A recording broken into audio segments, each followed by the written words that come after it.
Who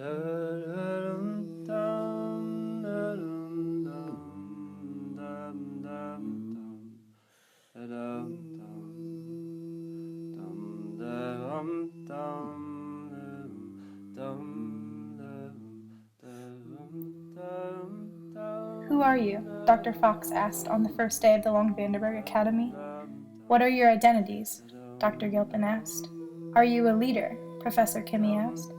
Do you have what it takes? Dr. Torre asked. Feminine. Well, maybe. Don't need to be the skinny girl.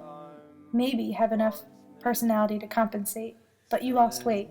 Still can't look in the mirror. You're from a broken family. You're white. You're Panamanian. You're Catholic. No, maybe not. Yes, maybe so. You're smart, but your ACT score sucks. You're assertive, but not too assertive. It's not feminine. You're accomplished, but not enough. You're mentally healthy. Stop crying. You're going to be a musician. No. A managerial analyst. No. Don't know. You should be a manager. No. I want to travel, but don't lose yourself. You're going to volunteer, but you have to make money. I don't know.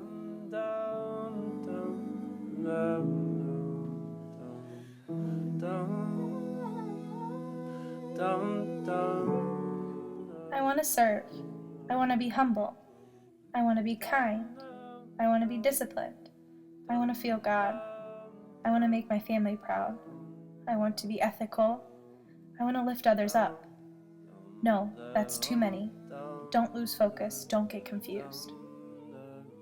I also want to be courageous and self-aware and successful. I want to make a difference. I want to love. I want to be open-minded. Write it down. Don't forget. I'm forgetting. It's getting blurry.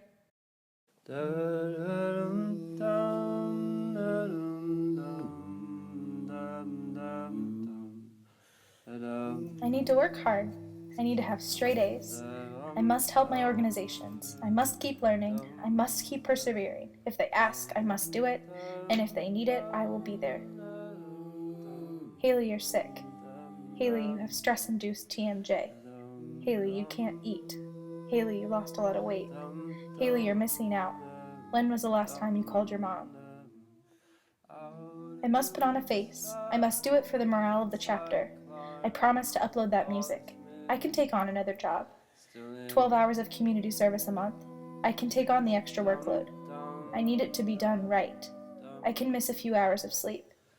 I must be in those 7 student organizations. I must maintain my 2 scholarship organizations. I need the money. I have to try to make money. I need another job. Haley, when was the last time you ate? You have pneumonia. Haley, you missed the business competition, the one you've wanted to do since freshman year. Haley, do you even like what you're doing? What are you even working towards anymore?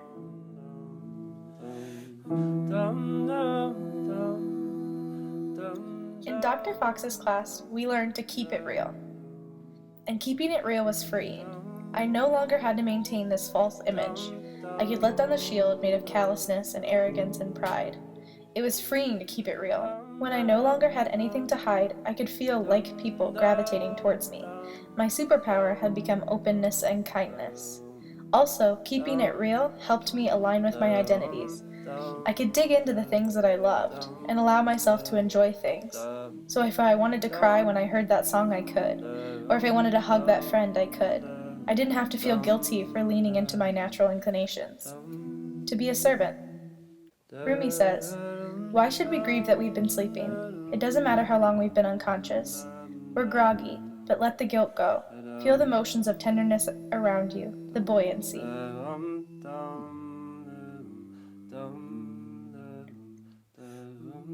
Kimmy asked us, "Are you a leader?" My junior year, I quit all of my executive positions. I was climbing the ladder of success, and it was leaning on the wrong wall. I was tied down by a million things that didn't matter to me. Kimmy gave us lessons on perspective, foundation, and leadership. I had to find perspective, switch to a different foundation, one that was based upon my passions and aptitudes, and better settle into my way of leading. No more involvement based upon someone else's ideologies or opinions. But once I had aligned my passions with the right path, I could express myself as a leader, the leader I wanted to be, one that was humble, kind, and open-minded. Like Nelson Mandela recommended, I became a better follower as well. I could be more patient, and I could create a leadership philosophy that was perfectly me. Then, I was able to take classes I loved, start a new event for Tabor, fund organizations on campus, create a market entry strategy for the government of Ecuador, complete market research for a successful CEO, volunteer with over 10 Decatur organizations, travel to 8 countries, get accepted into the Peace Corps. All things that I love and accomplishments I can be proud of. Now I don't feel trapped. I feel happy to dedicate myself to the things that I love. I visualize my involvement not as obligations, but rather as opportunities. And the second that they become obligations, I end them. I know the foundation in which my leadership is based upon, and I thank LV for that. Rumi says, with such attachments, do you expect to arrive anywhere?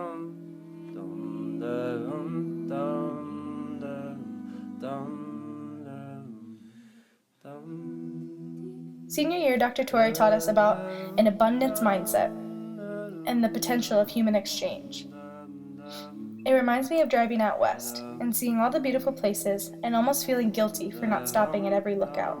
Like a panic was beginning to ensue, anxiety that I would miss it, and then at some point I realized my guilt was actually causing me to miss it. Just breathe in, all at once. You can have it all. Beauty isn't scarce, it's abundant. You'll never listen to all the music or see all the places or love all the people you need to. You won't read all the books or gain all the knowledge you desire. But what if it wasn't about quantity? What if it was just about the depth of the way we feel, the blissful relief we feel when we allow ourselves to lean into life's abundancies? Success is also abundant. We want this not just for ourselves, but for others, for every person imaginable. The good we wish upon others should be unconditional. There is no race to the finish.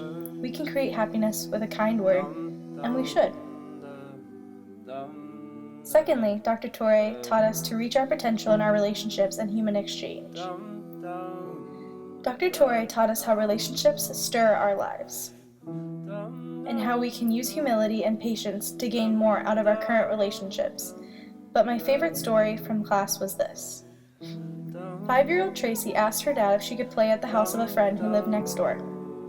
Her father told her she could go as long as she was home by 6 o'clock for dinner.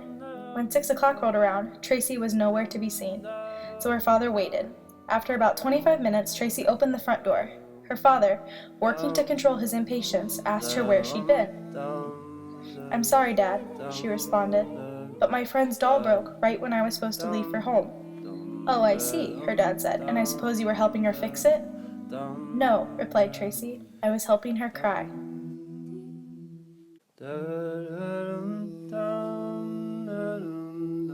To have a little more empathy, to reach out a little further than comfortable, to have patience and discipline, to value relationships over situations, and to be a little more selfless. Rumi says, "You have forgotten the one who doesn't care about ownership, who doesn't try to turn a profit from every human exchange." LV has helped to guide me into figuring out who I am, the leader I can be, and the impact I can have. It showed me how to open my vision to see beyond what I know, to understand that everyone has just arrived here from a journey, and that there is exponential power in the love and connection that we have the choice to share.